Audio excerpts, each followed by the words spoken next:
next to take leave of Metallica, with his enrollment in a rehab center for the treatment of alcohol abuse only months after Jason's departure.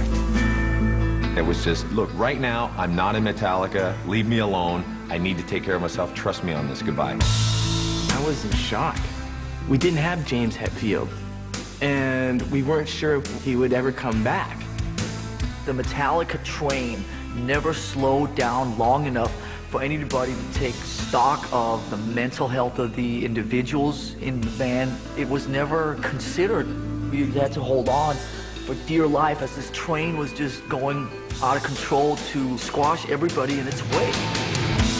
Was Metallica's 20-year ride coming to the end of the line? When you are left with nothing, all you do is speculate. If Metallica ceased to exist, what would I do? Did I have enough things in my life that could fill that void? We became masters of speculating ourselves into the darkest, blackest place possible. Rehab was kind of like the last-ditch effort. If all else fails, that will work. And I was afraid to test that. What if it doesn't work? James Hetfield was forced to confront his demons during a hunting trip in Russia. I was in Siberia, in the middle of nowhere. We're in this chicken shack, 4 feet of snow with Russians, and they all have AK-47s and vodka. There was nothing to do for a week. Sit there and drink. It just felt like a coffin almost for me. Then when I came home, the behavior continued and it just spun out of control. It was ripping my family apart. There was some ultimatums, being thrown out of the house. It took that for me to realize what a problem it was and what I could lose with it. As ever present as their hard-charging riffs and sold-out shows, alcohol dominated the Metallica landscape. When I first met these guys, they were drinking vodka like water.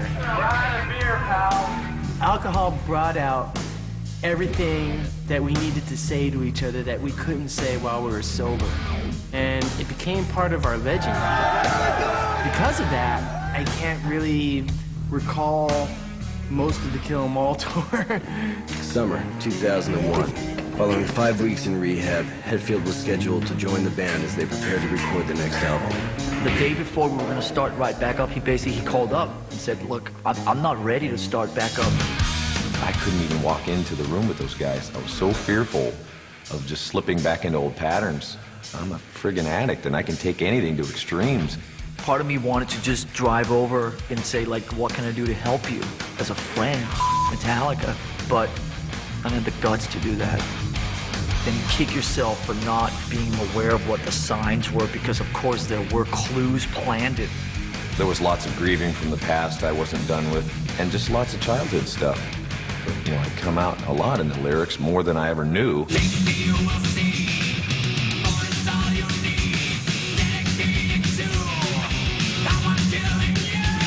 I'd be writing about stuff I'd never tried, heroin or cocaine. There's no way I felt I had an addictive personality. I was pinning that tag on everyone else.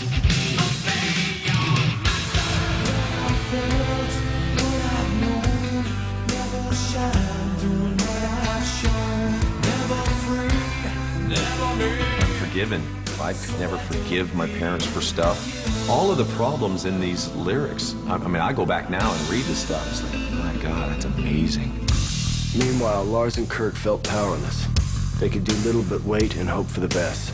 He was supposed to go in for 8 weeks or so, maybe 12 weeks, but that turned out to be like 8 or 9 months.